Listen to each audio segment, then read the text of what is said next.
glad to see everybody. Hope everybody has had a great April. Here we are at the end. It's hard to believe, and only a few more weeks of school left. So hopefully it's a great ending to the school year. But thank you for being here this afternoon. I know we have several things on the agenda to get through, so we're going to go ahead and get started.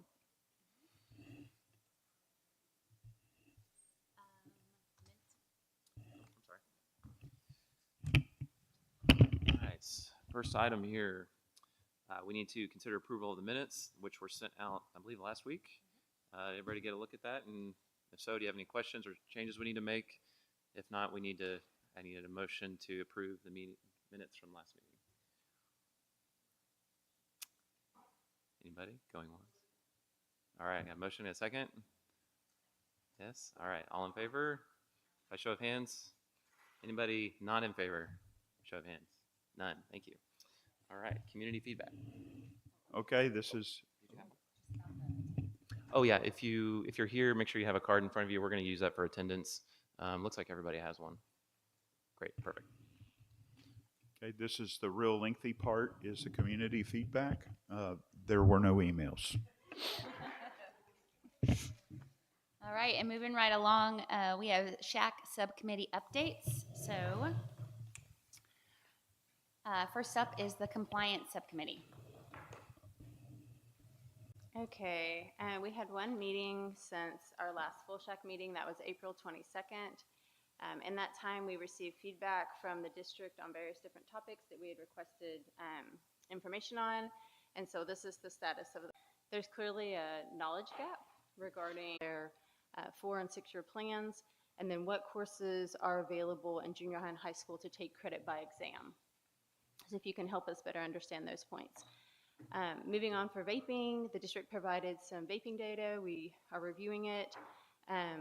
The consensus from the committee was that we want to ensure a consistent set of messages are being delivered to all the students across CISD. And so again, question back was, what is CISD teaching across the district to high school and junior high kids regarding vaping? And then specifically related to the health and legal consequences, what information is being shared in that space to help inform decisions before the students are caught. So that was our follow-ups there. And again, not necessarily to answer that now. And then parent consent forms, we had suggested adding QR codes to make it easier for parents to access the materials. Our understanding is Mr. Haymark will be adding those for the 25-26 year. And lastly, we looked at recess, and we'll review that. I sent some slides. Dr. Spear sent those with the meeting materials for today. We reviewed the data from the district and came up with a recommendation. Texas Education Code tasks the SHAC with looking at recess and making a recommendation. And so that's one of the points that the compliance subcommittee took on this year. And I think one of the things, before kind of diving into this, one of the things that's important to note is that as the SHAC, our job is to make a recommendation based on research and data using our own personal experience as community and parents, not necessarily to solve the how and the logistics, but just if there's an important topic, bringing it forward.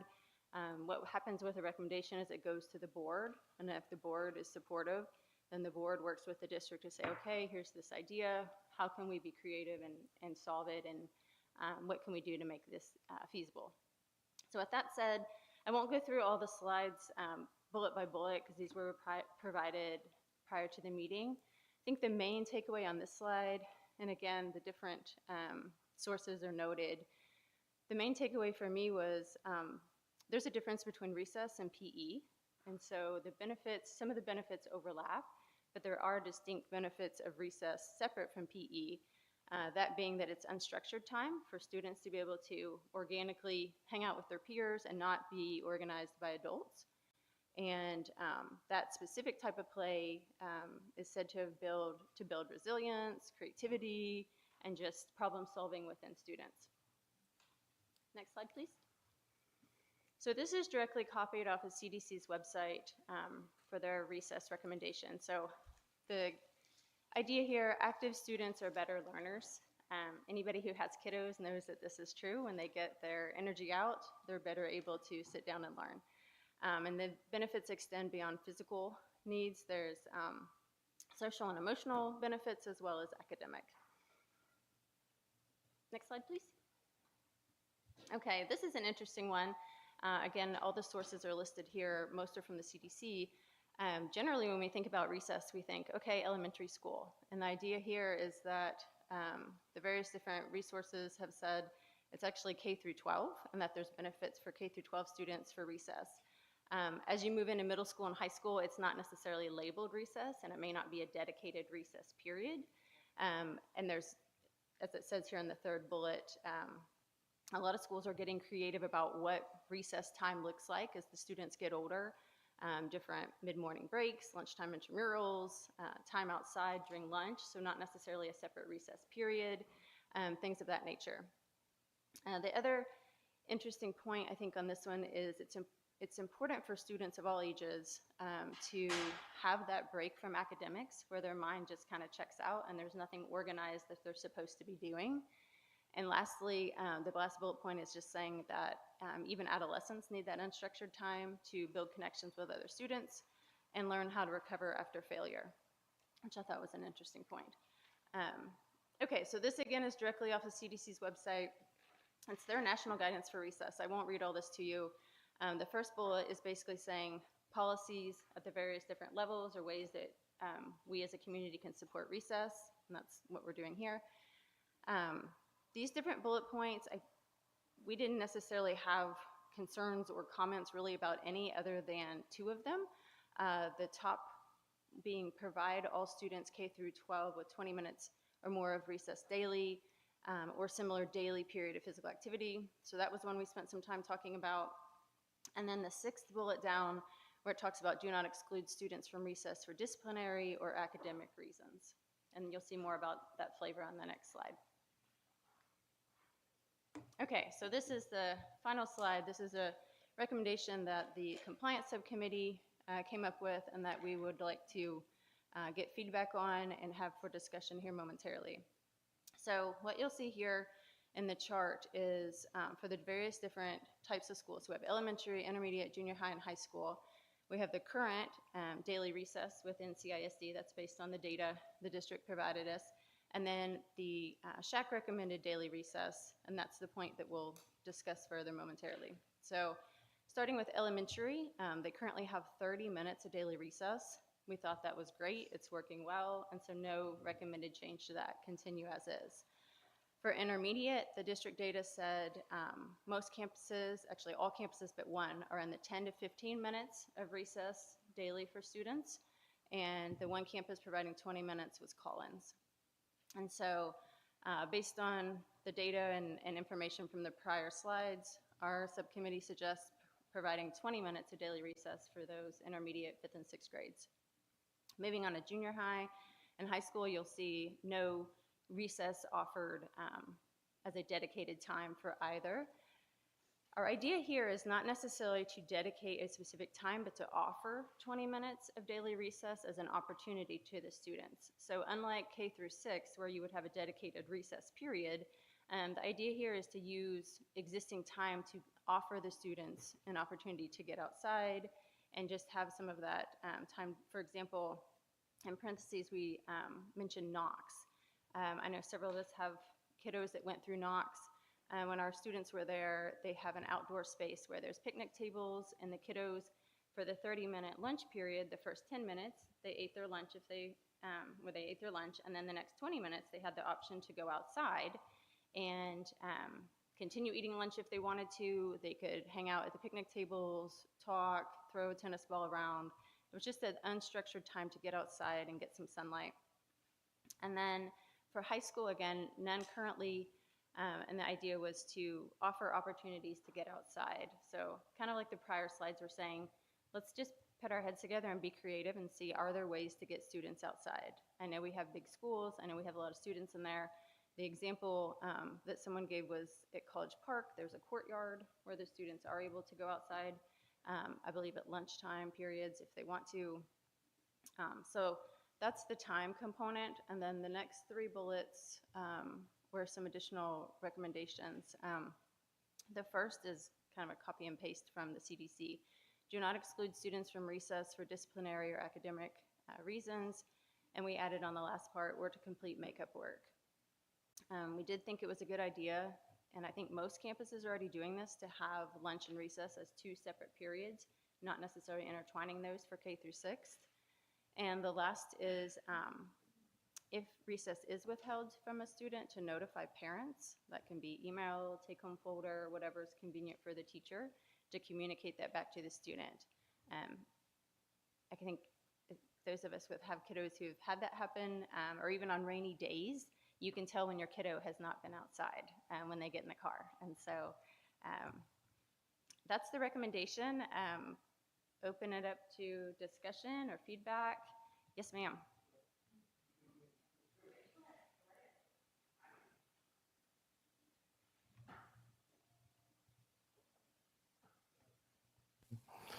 Good afternoon. Good afternoon. So I think one of the things when it comes to recess, especially with the junior high and high schools, it's about manpower. And so if you don't have, you got to have organized chaos. And so you got to have the manpower and the right people in place. So when we talk about trying to do recess, think about if they're in the cafeteria and you only have 6 or 7 people assigned to quadrants and things in that nature. Does that make sense? Mm-hmm. And so you want to make sure that you make sure the kids are safe. And so when we start talking about letting kids venture off and venture out, I think manpower is a big factor to take in. Another thing, what we do at Stockton, when kids come to school, the parents can drop the kids off at 7:45. From 8:15 to 8:45, our kids have the option. They can go to the courtyard, they can go to the cafeteria, they can go to the library, they can go to the gym. They have those different locations because we have all teachers' hands on deck. So a couple of middle schools do that formula as well. I would like to add, I've been a principal 28 years, and this is very timely because we are in the process of working on our master schedule for next school year.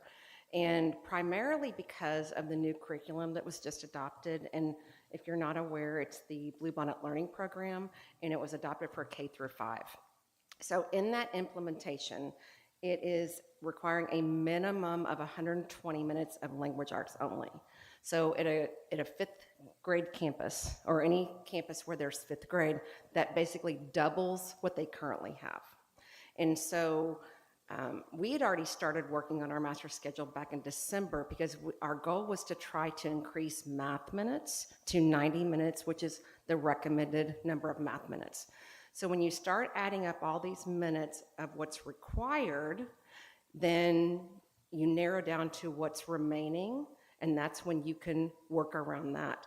But we know with the doubled amount of time for Bluebonnet Learning Program, and then trying to get, like I said, the 90 minutes of math, and you're talking too about a staffing issue as well, when who's going to be doing what, and some campuses, are very limited in that. So I think some people aren't aware of some of the constraints that some schools are under when it comes down to scheduling. And believe me, I completely agree with the research behind this. I completely understand that. We know on rainy days when our children don't get outside recess, the difference it makes. But we also have well-trained teachers who work really hard to do inside type breaks. Just master teachers alone, they know that a child's attention level is based on their age. Okay, so I work with 10 to 12-year-olds. They know they have to change the activity every 10 minutes. Okay, and a lot of times that includes, let's review math skills and let's throw the ball to our friends. So our teachers work on those best practices inside the classroom as well, that some people aren't aware of, how engagement activities based on brain research are so much more prevalent now than they were 20 years ago. Those are just good teaching practice. So I just want to point out the constraints that campuses are under, meaning these new mandates that I can tell you right now, in my campus, it has completely changed the makeup of what our campus will look like with this 120 minutes of language arts only. So just keep that in mind when we're looking at it. And I'm looking at right now on our draft schedule that I have, again, because of limited staff, I do have ours backed up to lunch because that's when I have monitors available. In the middle of the day, I can pull, it's myself, it's my couple of assistant principals, it's a couple of counselors, but those are the only people not teaching. And then we have to provide the staff with their only 30-minute duty-free lunch. And then what I'm talking about is you have your class, you take them to the lunchroom, you maybe can run to your classroom. So we're talking they might get 20 minutes, truthfully. There's no such thing as, completely 30 full minutes. So keep all that in mind. I do feel, like I said, that the 15-minute for sure we have blocked in. So I have a lunch proposal for 40 minutes, lunch and recess combined, where when the kids finish lunch, they can go outside to recess. I will say, we've done all types of practices where teachers take their kids to recess at a different time of the day. I've had it where they go before lunch. I've had it where they go after lunch. Practices like this, it prevents kids probably from finishing their lunch. We see a lot of lunches thrown away for that reason. Regardless of when it is, whether it's before lunch, after lunch. And there are really a lot of kids too that have different alternative ideas in mind for what is a break for them. There are children who do not like to be outside when it's loud and the ball might hit them in the face at the same time. So good educators make alternatives for kids to meet all their needs. I would be glad to answer questions about the new curriculum and our mandates and scheduling, because we are in the thick of it, as I said. And all of us are. Like every K through 6 campus right now is working on the new, well, I'm talking about the new Blue Bonnet curriculum, like with the mandates for minutes. We're all right now like completely throwing out every schedule we've ever had and coming up with new plans.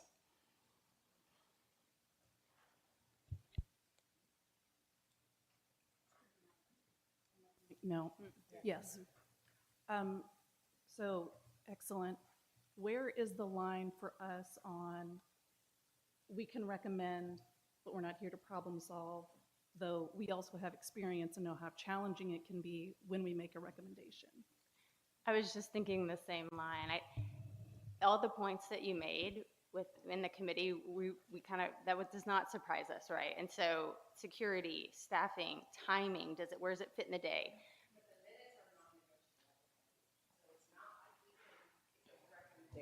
These are non-negotiable.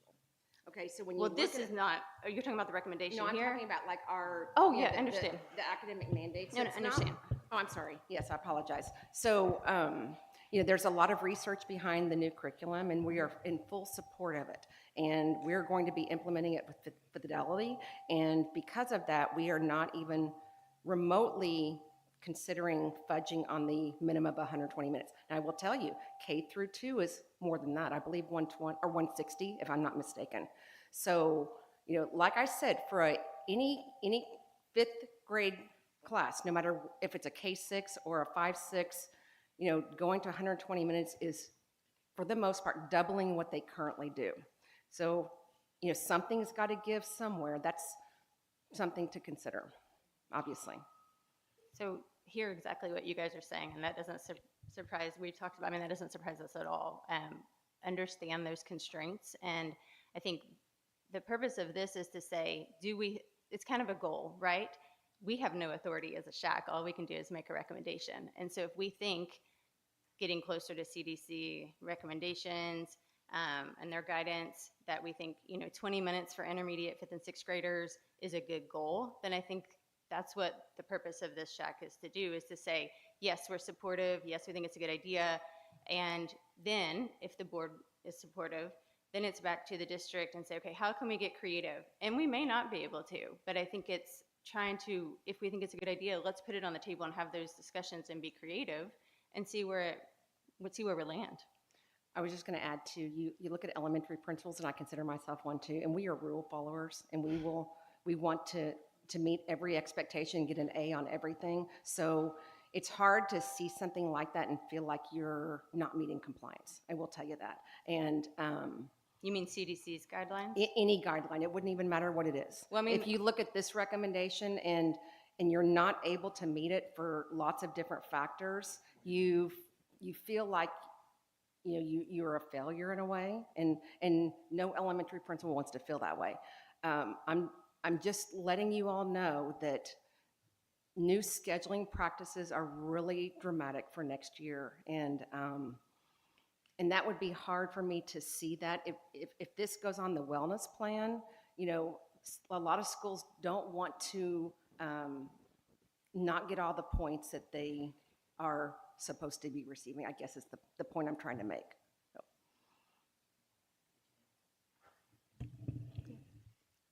So this recess recommendation really begins the conversation with the board in regard to helping our students get the movement that they need every day. And so the concerns that have been brought forward are extremely valid, 100%. But to reiterate, the SHAC saying, hey, we're looking at recess. Did you know the CDC guidelines are recommending this? This is where our district falls. Can we just open this conversation? That's what this is. And so if there's somebody in the room who thinks children shouldn't be moving, then that's a different conversation. But the consensus, I think, is that we agree that kids should have access to outdoors. What that looks like and how feasible that is, we don't know, but it's never going to be feasible if we don't start the conversations. And I think if we, from a framing standpoint, that's really where this is coming from, is to start the conversations. Any of these recommendations that go forward, that's a complete, that would be a complete package to the board. So I will team up with Ryan as well, but I'm making my own notes just about what the implementation concerns were. And similar to the cell phone policy, the SHAC made a recommendation to the board, and the board said, thank you very much. And then they tasked the district to see what would work. So just to reiterate that this here doesn't mean that this absolutely is happening. It's just starting that conversation. But we do appreciate everything that you guys are doing. And I know it's very hard and it's a really stressful time. So thank you. Thank you. I think this gets to a central point of what I've always struggled with, what the SHAC is here to do, honestly. Just watching previously before I was involved with SHAC. And that is, we've done all this amazing work. We've gotten feedback from people who care a lot. We've heard some of the conflicting requirements that we have to comply with now based on a decision that our current board made without any input from our own teachers after saying they would take that input. I guess where I struggle is, like, we say this is what we recommend. We've heard a decision that the board has made that's directly in conflict with what we're recommending, and we know there are some other issues. Are we willing to then go to that next step of saying we see this decision that was made is not being what's good for our district, or tying it? Like, why is there a manpower issue? Because our state is not giving us any increases in funding since 2019. I'm struggling with continuing to go, oh, this is a problem, this is a problem, and this is a problem, but not making then a line of, like, here's where we see the root of that problem. Well, the roots of the problem definitely, have to be looked at some point. But to be clear, Texas Education Code requires the SHAC to make a recess recommendation. So I think not having this discussion means that we're, one, not doing what the state of Texas has. And if as a SHAC consensus, we're good with this, what is currently existing, we think there should be no improvements, and no one in this room thinks that our kids need to be outside more, then when we vote, everyone has a chance to go on record for that. So that's where this is. But solving all of the other things and the implementation, all of that, this is purely a recommendation, and what the board does with that is the board's discretion. Thank you. I appreciate that. And I do believe everybody in this room is here working in good faith.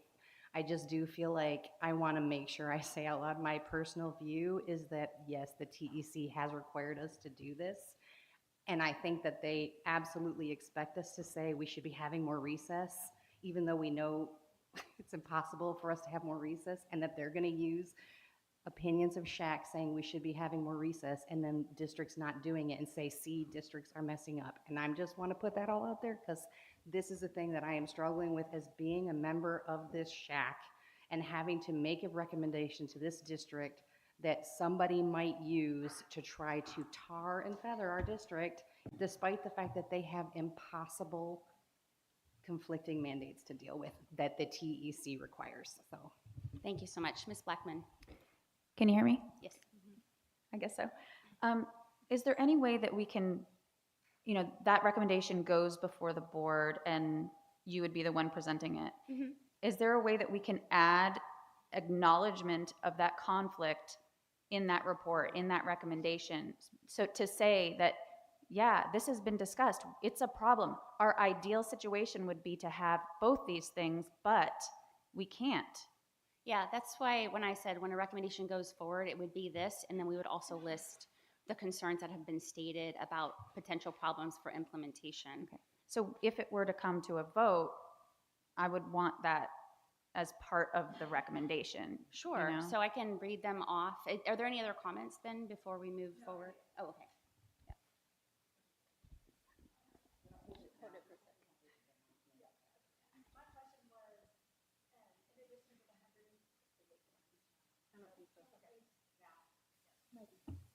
Okay, yeah?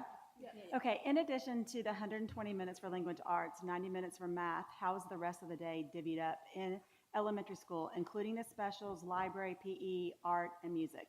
All very important to me. And I don't have kids in elementary anymore, so I don't know how it's set up now. Okay, so we have, believe it or not, there are no mandates for the number of minutes for content areas previously, except for PE. That was the only mandate that we had to follow. So for the most part, campuses could make campus-based decisions. Now that we have the mandated minutes for the language arts, we have recommendations for what to follow. And again, the district's recommendation has been for a while now 90 minutes. At my campus, we were not meeting that, and it was simply because we also value the fine arts as well. And so our children had a fine arts time that limited what else could be in the schedule. It's very exciting when a child goes to 5th grade for the very first time and can play an instrument or be in the orchestra. It's very exciting, and sometimes that takes precedent for many kids. So again, both programs, PE and fine arts, would have been scheduled for 5th graders. But now with the 120 minutes, there are just different recommendations for campuses to consider based on what your teaming arrangement might be.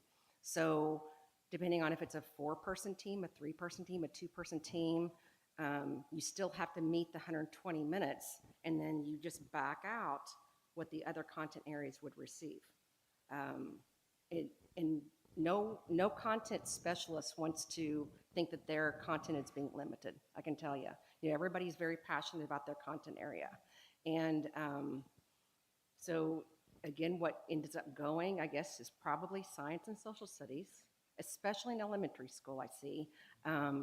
Starting in 5th grade, it's one of our star-tested areas. So I always say that 5th grade science is the hardest class in school to take because it is tested for the very first time, and it's on 2nd, 3rd, 4th grade, and 5th grade objectives. So like I said, it depends on what configuration you have at your campus would be the number of minutes for each content area. But if you truly, I've done this, I can tell you probably the last 2 weeks I've hardly slept because I'm trying to work on a schedule that meets these expectations. And, my teachers feel valued, they feel supported, no one's getting slighted. That's what, no principal wants anyone to feel that way. And it's very challenging. At one point, I threw out a proposed schedule to my staff and I said, y'all are smarter than me, see if you can figure it out. No one could figure it out, truthfully. So it's very challenging to do unless you go to a junior high schedule where the kids just change and go to lots of different classes at one time. So like I said, it depends on the number of teachers that will be teaching that group of kids, depends on the amount of minutes. So for sure, other core classes are going to be cut back, science and social studies. They would have to be. When you look at your school day and you Okay. look at when you can start and when you end, there's only so many minutes in the day. Absolutely. And they take the Science Star and Social Studies when? So in 5th grade, it's Science Star, yes, and Okay. Social Studies starts in 8th grade. But I will tell you, we feel very responsible at the 5th grade level because the children are taught U.S. history in 5th grade. They don't get it again until 8th grade, which is what the STAR test is on. Okay. So again, my 5th grade social studies teachers are given the data for 8th grade STAR because they're responsible for introducing it to the children. And we always say you're giving them little file folders in their head to introduce it. They're not having to master it, but we are introducing it for the first time. And they are then being tested on in 8th grade. So we look at it as a 5th, 8th grade program. Oh, hey, sorry. Somebody else may have been about to talk. Oh, goodness, I don't want to cut you off at all. I just wanted to add, it may be echoing what others have said. I absolutely love the idea of recess and high school recess and the opportunity to get outside. But because of just speaking purely as not any representative of the district at all, just as a mom and a nurse, the practical impossibilities of it as it stands now, I'm like, well, how do we make sure the kids are secure and safe outside, the high school students? How do we account for everybody? How do we make sure students don't leave? Not that most of them would, but some might. So just the practical impossibilities of it, as much as I love it, I feel like without that extra wording in there, I couldn't vote for it at this point. So I love the idea, but just sort of the concern of how would we do it and how can I vote for something that I'm not sure is possible at all. So echoing that concern. And I would just go back and say, our job as SHAC, understand, and I don't disagree with that whatsoever. Our job as SHAC is to say, is this an important issue and do we like the recommendation and we think it's based on data, et cetera, not to solve the problems of how it goes, how it would be implemented. And I think to Jennifer's point, if this passes, then being able to explain the different issues and potential concerns, security, staffing, time frame, where does it fit? I don't think this should go out as a mandate. I mean, for us, we don't have that authority. But from the board, I wouldn't expect it would be like, thou shalt do this. It's, how could we do this? I think that's the question. Are we doing that? That's what I would ask is, how could we do this? These are some things that came out of SHAC. We're supportive. How would we go about doing this? And if the answer for some schools is we can't, then maybe that just is what it is. But I think there are schools that can. I mean, like the example I gave for Knox, it's unclear to me why we couldn't do that now, right? It's an existing time period. So those are the conversations I think need to happen is how can we be creative and try to see where we can kind of eke out some extra minutes. So we have a couple hands raised. So Ms. Loftus, Ms. Badovich, Mr. Powell, and then Dr. Chavla. I actually had a curriculum question, if you don't mind answering it, just 'cause you're here and hopefully you know it. When it comes to cutting the curriculum, like one of the things that I had a thought is, are they including some of that science and that history in the ELA curriculum going forward, or is it completely separate? Yeah, the TEKs for each grade level are completely separate. Okay. Now, what the new language arts curriculum has are topics that would be historical in nature. For example, the new 5th grade curriculum has World War II embedded, and World War II has always been introduced in 6th grade social studies. So it's just topics to give background information, but not to replace the social studies curriculum. Okay. It was one of the thoughts that. It's not I just need replacing some it, no. It's clarification. Okay. enhancing it. It's, like I said, it's more for background knowledge. I didn't know if it was going to No. hopefully replenish some of that social studies don't or know. science time or something. Okay. No. Right, Ms. Badovich? Yes. Okay, so I understand that we're not allowed to mandate, which is great, but it sounds like most of our schools are coming up with creative ways of adding unstructured play. Like I love the active start, the 7:45 to 8:15 or 8:45 that one of the schools had said that they were doing, the green space during lunch. I think before we take it to the board, it might be nice to just ask schools, what are you currently doing to involve unstructured play? I know when I was in high school, we had a 15-minute break, and we weren't outside and we weren't playing, but it was unstructured conversations. We weren't being mandated on where we had to be for those 15 minutes. We could grab a snack and then go to our class. And so we might already be doing some sort of form or fashion of this at some of the schools. What would asking the schools what they're currently doing, how would that Oh, now I'm back. Quick note on Knox, just because like 2 years ago, this came up at a PTO meeting, and the principal at the time, Mr. Daw, shared some pictures that whenever they had done the outdoor recess time and everything, the whole area was trashed at the end of it. And he said, I have my custodial staff, they worked for about 3 weeks doing just like constant cleanup for like hours. And he said, I can't afford to dedicate my staff to that, so I just can't implement the thing. I was like, okay, well, it came up. We talked about it, kind of thing like that. I don't know if that's some of the barriers that come up with regards to junior high, if there's a staffing element that's involved in making a decision of like, how can we make it possible? I'm all about doing solutions. Practically speaking, if we went forward with voting to the recommendation, what are some of the implications if the board takes it up and says, we like it? Is it considered a mandate to? No, it's not a mandate. So what happens when the SHAC puts forth a recommendation, we share it with the board, and what the board does with the recommendation is up to the board. There's nothing else. We present it, we share it, and I mean, that's what the state asks the SHAC to do. They ask us to bring it forward, to present that, when we come up with it, and then the board takes it from there. So we don't have, I'm not insensitive to any of the implementation concerns.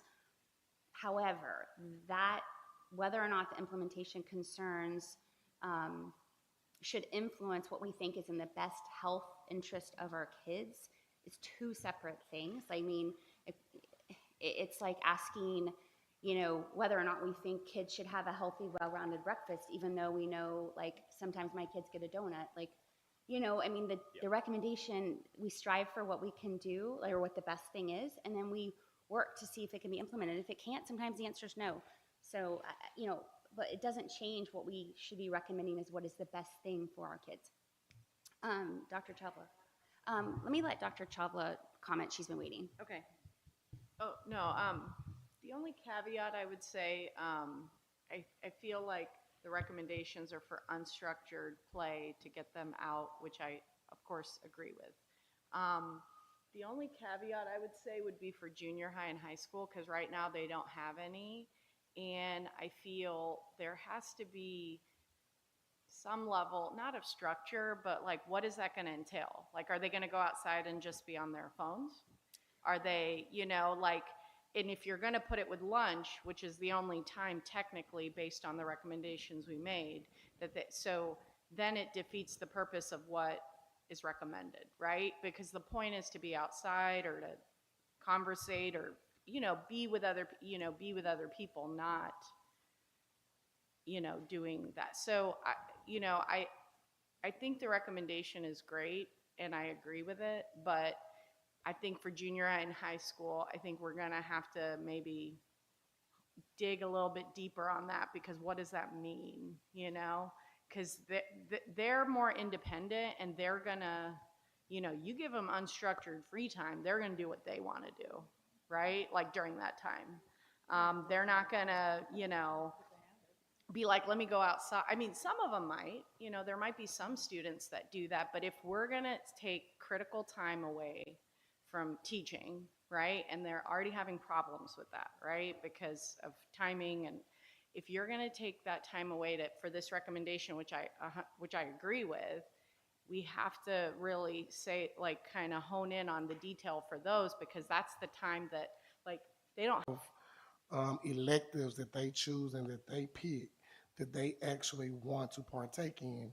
So for them, that's their outlet. That's their recess. They love band. They love choir. They love art. They love robotics.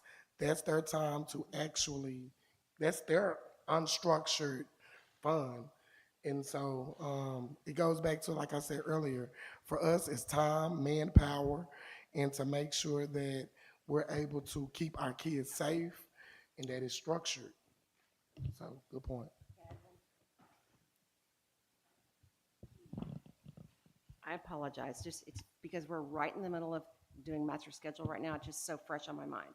I just want us to consider that, again, if it is recommended, there could be a mandate that it's required, okay? And I just want us to be aware of that, that I can assure you there are a lot of teachers out there that would prefer to be on recess duty because it's a lot easier than teaching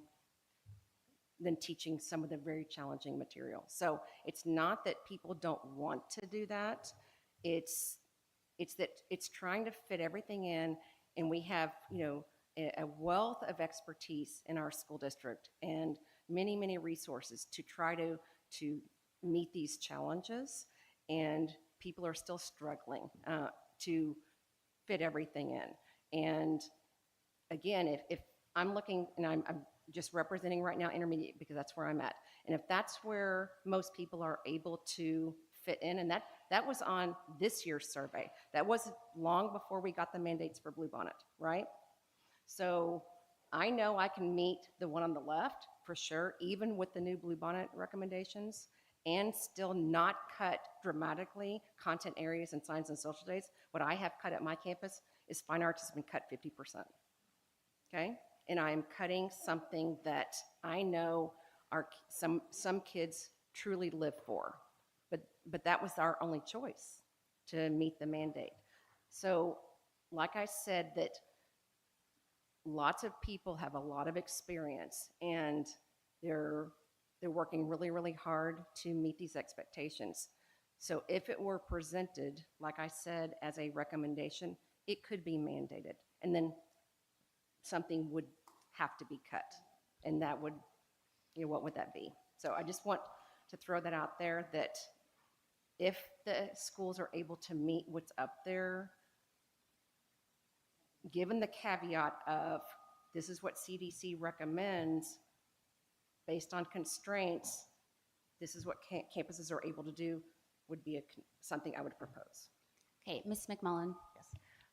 I think back to philosophical perspective for this board, if this is the gold standard, that's what we're here to recommend, and it needs to be CISD board's decision to say, we've made the decision to adopt Bluebonnet, and we, CISD board, needs to make the decision that we cannot accommodate both recess, the way it should be, and Bluebonnet that we've adopted. I don't think SHAC should be making that decision based on all the very good points you all have made. We're here to recommend what's best for the student's health, and this is what's best for the student's health that CDC and all of the information that you all have pulled together. I understand that you guys have been trying to put this together for years, and you can't always fit it in, but CISD board has made these decisions that have caused these conflicts, and they need to be the ones to deal with the repercussions based on information that has been gathered. And if they need to cut recess because of the problems they have created for you all, they need to be the ones to do it, and not us saying, well, let's cut the recommendations to 10 minutes for recess. No, we should propose what is best for the children, and then let the elected officials make the hard decisions based on the information presented to them. Yeah. But Holly has some thoughts. I'm not sure. We have both Moores. Oh, okay. Well, I just want to say real quick that I totally agree with elementary. We're doing it already. Intermediate, I do love it. And I know that our physical education committee had talked about increasing those minutes and wanting to make sure they happen. Totally love 20 minutes. I would like to see how this could be rewritten to say, for junior high and high school, just to say that, yes, this is great, but we know that there are 5,000 students at Conroe High School. It's hard enough passing in the hallways. I can't imagine. So I personally would like to see it tweaked for junior high and high school, just the wording of it. Do you have a suggestion for the wording? Because we did try to soften it to say offer, meaning like you have the opportunity, for example, to go out over lunch, but you don't have to. So open to suggestions to soften the wording even more. I taught at the Woodlands, and we had outdoor opportunities for everybody. The band kids would go to one certain area. They didn't really intermingle per se, but they were with their people. And so each group kind of had their area, and they would go to an area during their lunch.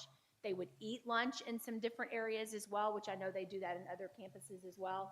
The teachers take kids and do stuff outside. They'll have lessons out in the courtyard. They'd go out and do stuff whenever they had the opportunity. I can just tell you as a teacher, all the mandates, it's going to be incredibly difficult for us to keep good teachers. Any other, yes, Dr. Marr. I was just going to reiterate what Dr. Klepesky said, is I think we have to just, whatever decision we make or vote on, that we have to own that it is very equally possible that they could take it and say, we'll get feedback from the district, and they could also just say, we're going to take this and make it a mandate. Now it's the district's decision on how to handle it. And then we've now said, you have this curriculum requirement, you have these other state mandates, now we're giving you one more mandate, and we're doing it in May before the end of the school year. And so I just think we have to understand that there is a very real possibility that it could be adopted at a, you know, they could choose in the May board meeting to move forward with it. And so are we giving enough that if this goes from the board meeting right back to the district, what is the district going to do with this on May 19th? It's yes, a week left.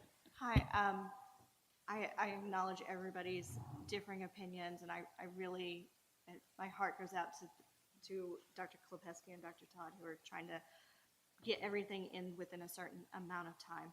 I was wondering if we could consider adding a bullet point stating maybe that each campus can work toward a creative way that, that may reach toward the recommendation of time within the constraints of the school day. Yeah, will you say that one more time so I can type it? Yeah, that each campus can work toward the goal recommendations of time within the constraints of the school day. Just to acknowledge that each campus is having constraints and that each campus is already doing creative things. Yes. Any other comments before we? Yep. Oh, sorry, I didn't see you. Oh. Am I not? No. Yeah, no, I think Dr. Chawla and then Mrs. Fisher. Oh, okay. I was just going to say, yeah, then I think if maybe adding for the junior high and high school, if we're going to kind of construct it throughout the day somehow to have, I don't know if there's a way to add that, you know, it really is just outside or doing something that's not, you know, what the, I mean, I don't know if you want to add like not, you know, having them on their phone, because like the only opportunity they have right now is during lunch, right, or before and after school. That's what the board adopted. What that's being implemented is a different question. But I just think, you know, maybe adding something to that. It's actual physical activity or playing or doing something, whatever that is, you know, for junior high and high school, I think then it'd be maybe also easier to implement, you know, because the campuses could be creative in how to do it rather than with all the mandates and restrictions they have. I love all the specifics, but the recommendation is intentionally broad to allow flexibility for implementation as campuses can see fit. So, I have a high school kid, and so I asked her, and so I said, you know, what do you have built into the day for a brain break? And she said, there is an advisory period for 25 minutes every day. And at lunch, they can go into the library and do any number of awesome things in the library. She learned how to sew, they did some crocheting, they did all kinds of neat stuff. Grand Oaks has outdoor space for eating. So that PTO bought that last year, so they have it. I mean, my daughter said it's not the best, but there's 25 minutes built into the day advisory. It used to be called the Den. I don't know, I'm pretty sure all the campuses have some kind of den, eagle's nest, whatever. So confirmation, it's built in somewhere at Grand Oaks. Thank you. Mrs. Fisher. I believe Ms. Kersey said, is there a recommendation then when Dina spoke for junior high and high school? We're going from none. Could we not soften it for junior high as offer opportunities to get outside and leave it at that for junior high as well?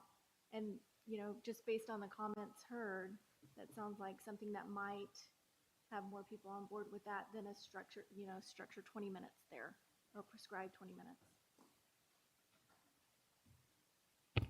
I got one. How about we put to incorporate it into classes where appropriate? For example, my son is in horticulture, and I asked him, are you outside? Do you have a garden? Are you growing things? No, we're just learning about growing things in class. We're supposed to grow something, but we're not. So that would be an opportunity in that class that they should be outside actually doing a garden and growing things. Yeah, well, I think to Dr. Chavla's same comment, if the broader we can have the language, I think the more inclusive we get for people here, and it allows the campuses the flexibility to implement. So we're still sensitive with Dr. Kopesky and Dr. Todd's concerns. Okay, so right now, the recommendation to soften, and I think that also goes with your comment, Ms. Moore, to soften the recommendation under junior high to offer 20 minutes of outside opportunity or opportunities outside. Does that language seem sufficient or not? Offer opportunities to get outside with no I minutes. guess I keep coming back to what I think it was Ms. McMillan. Sorry, my eyes aren't very good from here, but I mean, she had said at the end of the day, if this is the gold standard, whether we can meet it or not, isn't what we're trying to solve today. So if we think 20 minutes for junior high is ideal, it's not saying we can get to that today because I don't know whether we can or not at all the junior highs. But if that's what we think is in the best interest of school health and student health, then I think the recommendation is solid as it is. But I do like the idea of what, I'm sorry, I can't read your last name from here, what she suggested of just saying the one-liner that she put on, which is, kind of in recognition of the concerns that have been voiced. Yeah, so just to put the motion together, the motion would be to approve the SHAC recess recommendation and add the line, each campus can work toward goal recommendations given individual campus time constraints. But I think too that they mentioned as well about if we give this to the board, are we prepared for them to say this is a mandate? And if we have 20 minutes on there, I don't know how that's going to work. Okay. But if they come back to you and say, you have to have Bluebonnet curriculum minutes and you have 20 minutes required, if that's an infeasibility, that literally the mathematics does not work on your school day, right? And so something has to give. So that's a non-starter from the get-go. Like you literally cannot meet both of those mandates, correct? So you would take something else away. Okay, I see what you're saying. And does anyone want that? No. Understood. I don't think anyone here is advocating necessarily for that either. For the sake of time, I think we've really exhausted this conversation. Do we have a motion for the SHAC recess recommendation with the addition of language, each campus can work toward goal recommendations given individual campus time constraints, and then also with that recommendation listing the concerns for manpower and safety, I feel like, concern that lunches will be thrown away when recess is attached to lunch. And then the concerns for scheduling challenges and potential impossibilities with the newly implemented curriculum. Doesn't it say in our wellness plan that lunches have to be separate from recess? We have to look again at that. I believe lunch is separate from recess, but I think it already states that those two are two separate things so to try and avoid win. that. Yeah, that's already a win. That's okay. Does anyone like to make the motion? I make a motion to take it to a vote, please. Second. All right. All in favor for show of an uplifted hand, please.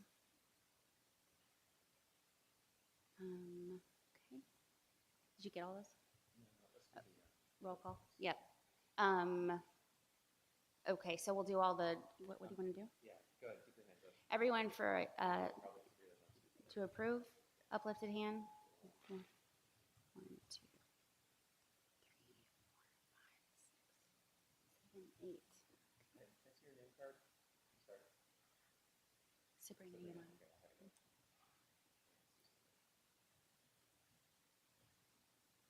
Okay, and then nays.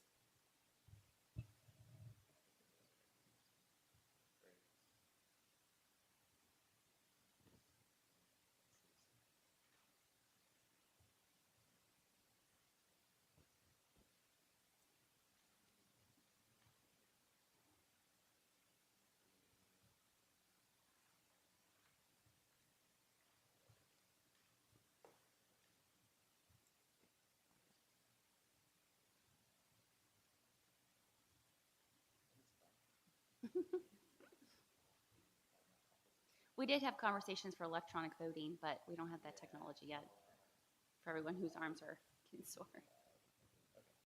Okay, and then any abstentions? 0. Okay, great. Moving on. Our next, we'll give you a minute, Ryan.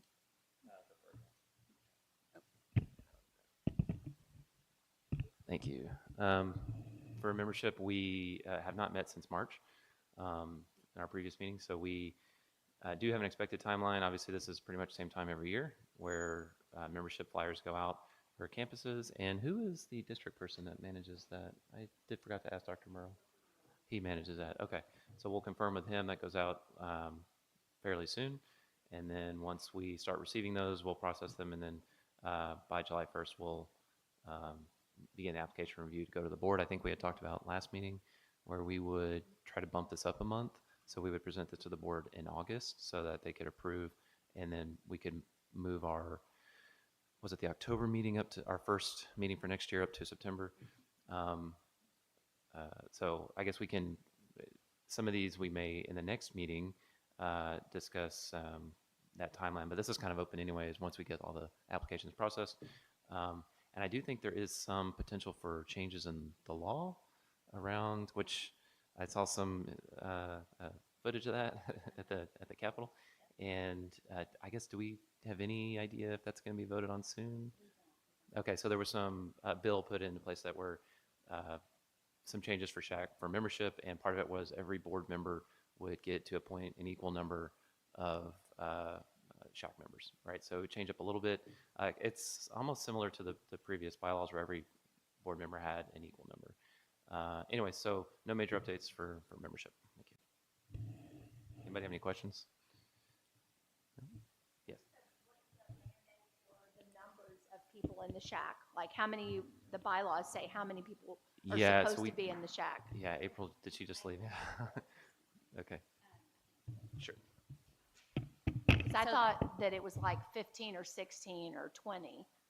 The bylaws that we amended at our last meeting have a recommended number of 31, but there's no firm number either way. Recommended number of 31? Yes, ma'am. Mm-hmm. Maximum.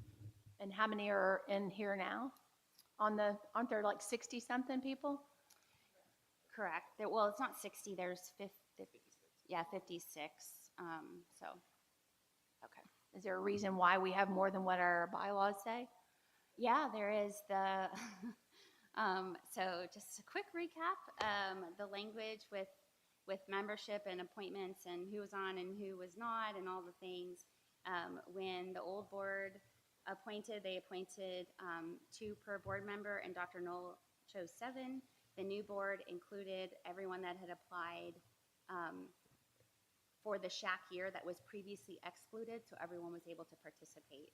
So, and that action of the new board was actually consistent with what the old board did 2 years ago, and they just let everyone who wanted to serve. So that's where that came from. So everybody makes the team? Everyone makes the Everybody team. gets a trophy. Welcome. Okay. All right. Okay. Mental health, I don't see Mr. Maddox here, so there's no updates since the last meeting, so this is a very quick slide. Mr. Powell.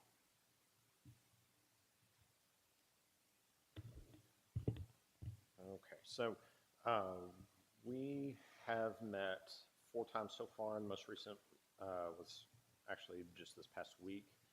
We've been able to also have a direct meeting with Mr. Haymark that relates specifically to questions of physical activity, fitness, everything like that, for which we're very grateful. He gave some good insight and some good input.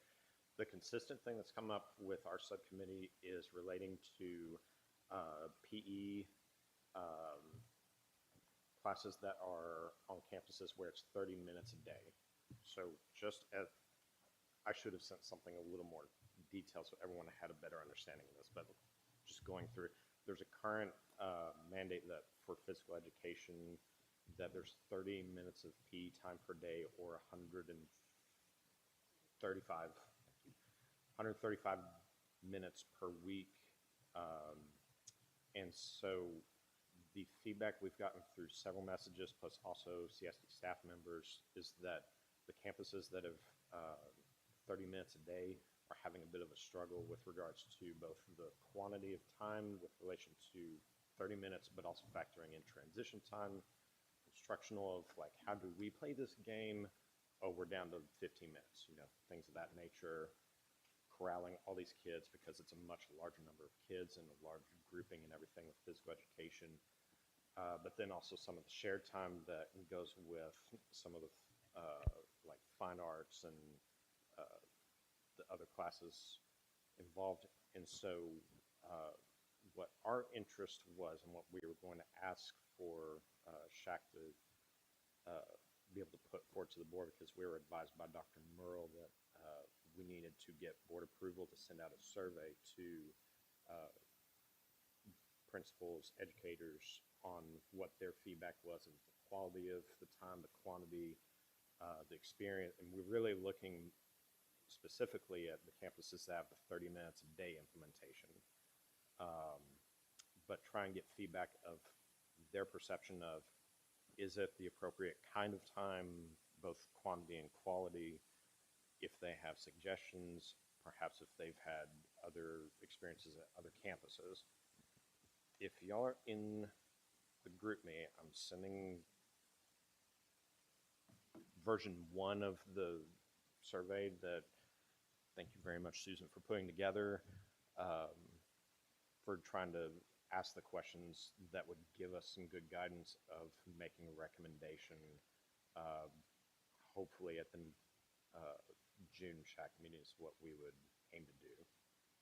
So short portion for us is that we'd like to get SHAC's approval to be able to send out, or to put forward a recommendation to get a survey approved by the board for surveying principals and staff at campuses.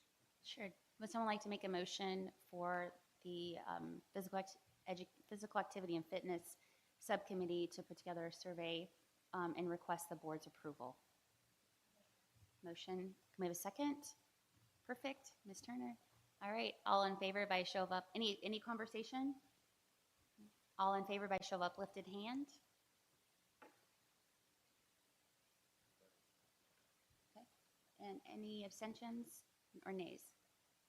So no and no. Okay. Motion passes unanimously. Thank you for everything your group is doing. Fabulous work. Suicide prevention and wellness.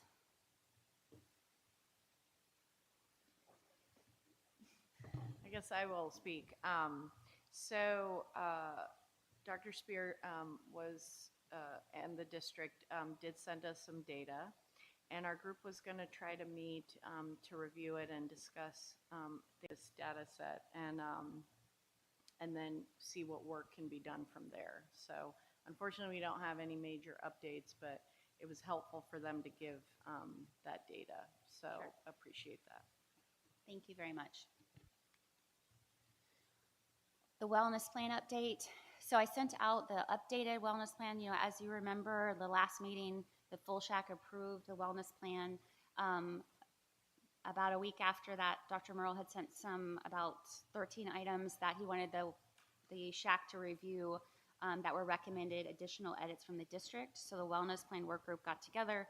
We went over those. I listed the information in the email. So we're here to approve the wellness plan as is with the additional district edits that the SHAC wellness plan work group worked through. It's a mouthful. Does anyone have questions about that? Okay, does someone want to make a motion to approve the wellness plan with the additional district edits? Mr. Powell, second. Ms. Turner, all in favor by show of uplifted hands? All right. Christine, you're in? Oh, you're abstaining. Okay, so one abstention, sorry. Good, all right, so one abstention. Any nays? Okay. All right. Next up is Ms. Moore to discuss a concern about the SHAC infrastructure. Thank you so much. So I do work for the district. I am also a parent of two. November 15th, 2000, 3:08 a.m. I awoke to people screaming outside my apartment. I was hospitalized for post-traumatic stress disorder with multiple traumas. I tell you this story because we all have a why. We are all here for a reason, and we all want to make a difference. As a district employee, when subcommittee meetings are at 10:30 in the morning, I'm teaching amazing second graders how to read and write music. One of the committee member meetings, subcommittees, was at 2 o'clock in the afternoon. Well, at that point, I have my amazing kindergartners. So I would like to make a motion that our subcommittee meetings are held after 4:30 so that everyone can be included and everyone's voice can be heard. Any other comments? I just want to provide the historical reference on before when the Shack, so 2 years ago when we were scheduling meetings for the Shack and they were after school, I personally received an email that said that these meetings couldn't occur outside the CISD school day because district employees were not expected to work outside of a normal work day. So that historical reference literally got the email, was like, you can't schedule this isn't a normal work time. So that's the historical reference, and then that's why we started doing the polls to see what times works best for everyone. So I think that's really important to share, and I don't know that it's fair to put preference over one class of people, to accommodate one class of people's schedule over other people who are in this Shack. I think as a Shack and as a work group, those decisions in terms of what times work best for the group has a responsibility to hear everyone's voice and to make sure we have multiple routes to receive input. So my opinion on this is that I think that we shouldn't be blocking out or restricting time. I think if we can make it, we make it, and we work as a group like adults to have good communication exchange and to work together and make sure everyone's voice is heard. And that's a responsibility of every single person that serves on the Shack. So I have an amazing administration. My administration said we can cover your class at 10:30 so you can do the wellness committee committee meeting. But y'all, my day job, that's my jam. Like, that's why I'm there. I turned her down and I said, no, I'm here for the children, and that's why I do this. So, yeah. Yes, ma'am. So when we were scheduling subcommittee meetings, my recollection is an email went out and everybody selected their availability, and then meetings were scheduled based on the most availability. I'm not sure how else we can do it. We're not going to accommodate everybody for every subcommittee meeting. Everybody has responsibilities, jobs, kids. If we do it in the evenings, people are taking their kids to activities. If we do it during the day, some people have job responsibilities. Not everybody is going to be able to attend every meeting. I missed some because I couldn't attend because I was taking my kids somewhere or I had job responsibilities. I don't know how we're going to accommodate everybody, and to say we can't have a meeting before 4:30 p.m., I'm not sure that's a good policy for the board to say absolutely no meetings before this time or after that time. I think the way it was done, which was we're going to send out an email, select the times you're available, and we will try to accommodate the most people, is the fairest way to I hate that word, but it is the fairest way to do it. And I'm not sure of a better way, especially in a group of this size. I'm not sure of a better way to do it. I appreciate everybody wants to accommodate this group, wants to be at their job, wants to be there for their kids, but I'm not sure of a better way to educators as members, essentially, correct? Mm-hmm. Yeah. And community. And community. I feel like if we're going to have a structure that it is an expectation that the Shack is made up of members of the district, if it's not an element of ensuring that we accommodate their time, that there's some kind of a mechanism within districts for the members to ensure that they're an involved part of their committees and subcommittees. I mean, I think if it were an optional kind of membership of like, oh, here's this fun thing you could go do, kind of thing like that. But the shack's not necessarily required to have anybody. That's a different matter kind of deal. But if the shack is going to essentially have a mandate that we include people there within the district, it ought to have some kind of mechanism to allow for their participation outside of kind of the burden of trying to figure out how they're going to do two jobs at the same time.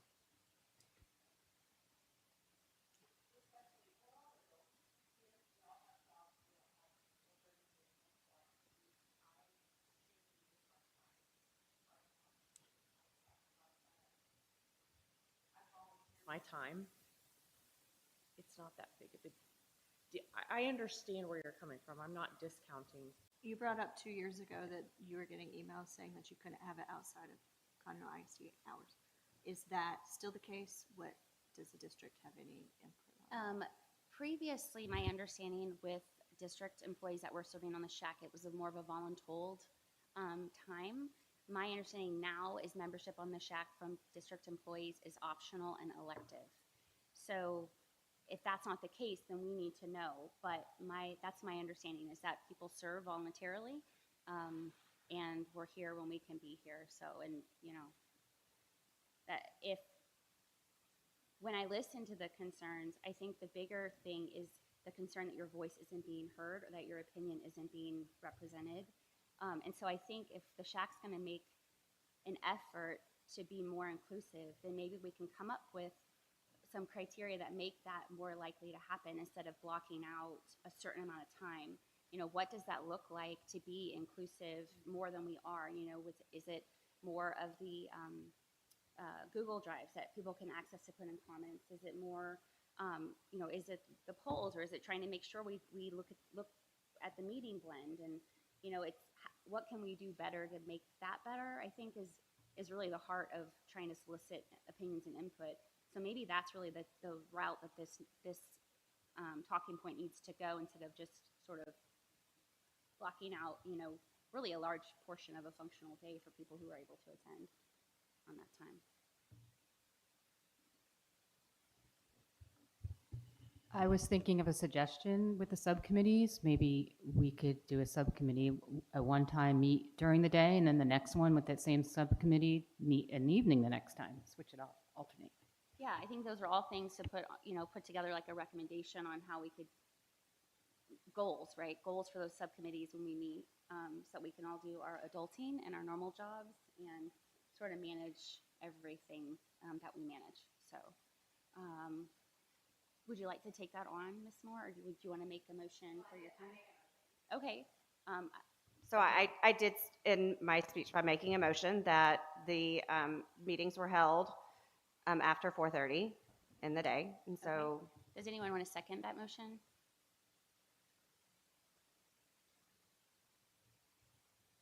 Okay. Ms. Moore? I agree with what Carrie said about flipping every other meeting, because I think that if teachers have volunteered to be on the shack, their voices need to be heard, period, full stop. You're doing the hard work every single day. And I didn't mind doing a meeting at 8 o'clock the other night. I go to bed early. I don't sleep well, so I go to sleep early. So 8 o'clock meeting, it was very productive and everybody showed up for it. So I can see making an amendment.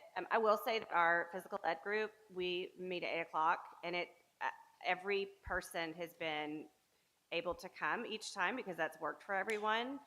So just very thankful of that. But we can make an amendment that we make a motion that we alternate between daily and nightly. I don't know how to word this. Hadn't gone this far. But we try to accommodate all people beyond the school day with our meeting times and by alternating them. Does that make sense? So the initial motion was to have meetings after 4:30. That was not seconded. So we're making a new motion to switch meetings from the day into the evening?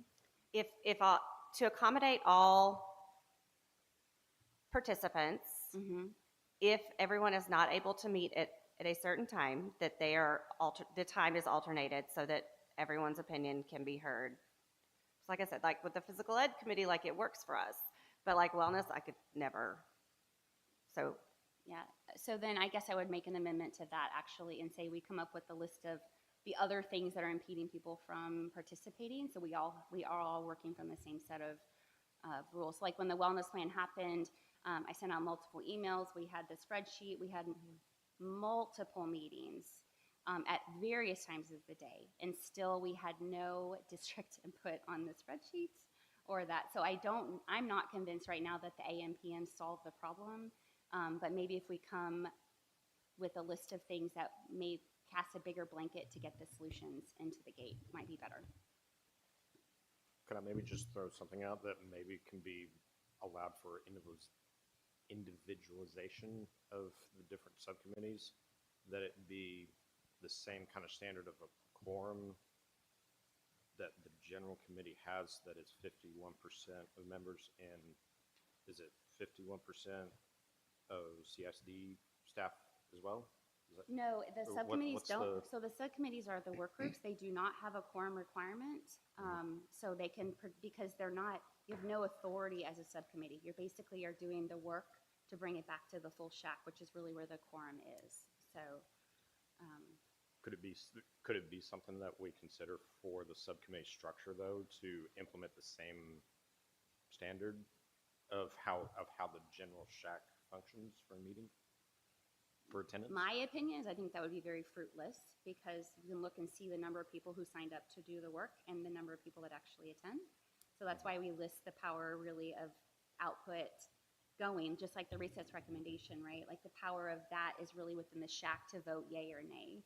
So I would really, personally, I'm opposed to putting any sort of restraints on the work group of the people who have volunteered to do the labor of what makes this shack run. what I think as far as what he's saying is that you're going to have, like you asked, when are people available? And Yeah. for the wellness plan, you asked that. And so the majority may have been able to, but it just kills me that district people are being segregated because they work for the district and that are not being able to be part of the subcommittee because I'm working with children, but I want to be on a subcommittee to help my children have even better lives. It's just doesn't gel for me. But I mean, my motion went, y'all didn't see a problem with it.